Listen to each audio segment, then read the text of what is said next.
Hey friends, welcome to my another mini vlog. আজকের দিনটা আমার জন্য খুবই স্পেশাল।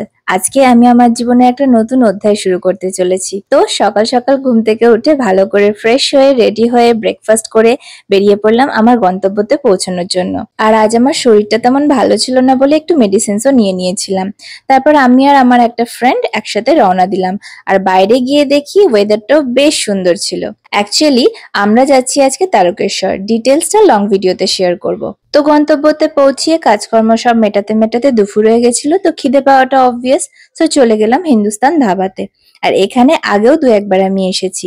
জায়গাটা বেশ ভালোই। সো হাত মুখ ধুয়ে তাড়াতাড়ি খাবার অর্ডার করে দিলাম। আমরা নিয়েছিলাম garlic naan, chicken lajawab and raita. So ভালো করে খাওয়া দাওয়া সেরে ওয়েদার এনজয় করতে করতে বাড়ির দিকে রওনা দিলাম। আর বাড়ি ফিরে একটা বড় পার্সেল রিসিভ করলাম। আর এই পার্সেলটাতে কি আছে সেটা আমি আমার নেক্সট মিনি ব্লগে শেয়ার করব। টাটা।